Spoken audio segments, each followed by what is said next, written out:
Hello and welcome to our preview of AAMI Victoria Derby Day. It's day one of the Melbourne Cup Carnival, and as always an outstanding program has been assembled. 4 Group 1 races, and the man to give us all the mail is Steve Moran from Best Bets.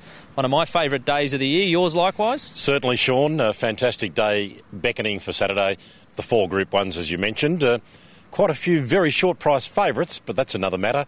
And a sensational lineup of some of the best horse flesh in Australia, and you certainly want to be there at Flemington on Derby Day. Well, one of those short favourites is going to come up in the Derby. It's the Star Sydney side of Manawanui. He will get black figures, but he's going to be a shortish quote. Is he the way you're going? Definitely, Sean. I think he's the best bet on the program. Early quote around the sort of $2.35 mark I don't think is unreasonable. Perhaps as the race draws nearer, he might get to a fraction better. I think that he and Helmet have established themselves this season as vastly superior 3-year-olds, notwithstanding Smart Missile, whose Melbourne campaign went a little awry. But they are dominant. Helmet, despite his defeat in the Cox Plate, still ran extremely well. I love the fact that they rode Manawanui from behind in the Vase.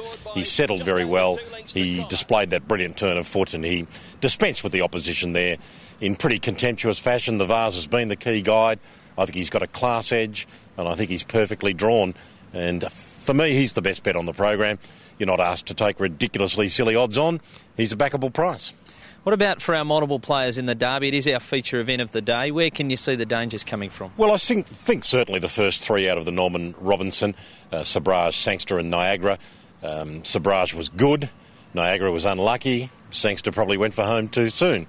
They finished a clear margin ahead of the rest. And in Doona, the Geelong Classic winner, well, very few emerged from that race. Rebel Raider, the only one in living memory, and he was 100-1. He looked terrific, but you really do have to question the standard of the opposition. I can't see anything left field, really, in the Derby, Sean. All right, Manawanui from Steve there. Let's get into our other Group 1 races. Firstly, the Coolmore for the 3-year-old Sprint Trip. Sepoy short price. Does he win? Well, I think he does. He's 9 out of 10. Suffered defeat only once. People talk about his query down the straight, but he's 2 from 2 down the straight. And when he won the Danehill, he ran exceptionally fast time, quicker than the open sprint that day. And it was early in his campaign. He's come on from then. He's beaten the older horses that he's passed to at weight for age, and he is obviously the measuring stick.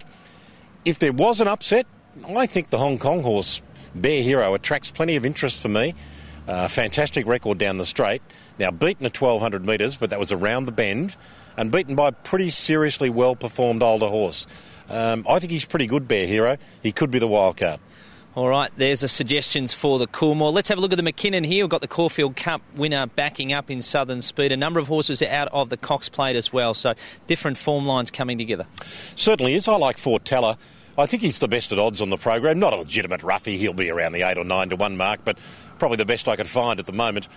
Not a traditional path, the Kunji into the McKinnon, but given that we've had a different weight for age winner of every race thus far this season, given that he comes through the Epsom, as did the Cox Plate winner, given that he was so impressive winning the Kunji, I think he represents value in this year's McKinnon. All right, there's Fort Teller, the selection there. And what about the Maya Classic? More Joyous will be favourite there. Can the 3-year-old filly Mosheen play a role? Well, I think she can. We've only seen one 3-year-old filly since Alingi in 2004 contest the race. That was Yossé last year, who failed to handle the track and finished a mile back. I think that's fairly irrelevant. We look at Alingi, was the 1,000 guineas winner. Mosheen ran second in the 1,000 guineas to the one they say is a freak. She'll be competitive, but I think More Joyous, she's just too good, particularly under the weight for age conditions. People thought she was a little flat winning second up, but you know, gee whiz, she beat Sister Madley, who's never raced better and had run second to Sepoy in the Group 1. I think she'll win again, More Joyous. In fact, I think if you wanted to roll up a couple of relative shorties on the program, I think it's probably Manawanui into More Joyous.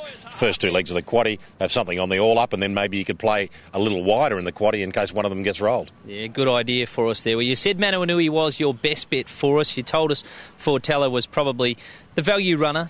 What about your best each way? Well, it's a little tough here. Look, he's probably the second best bet, Green Moon, but I'm very wary of Moy and Corniche. I think one of the two will win the Lexus.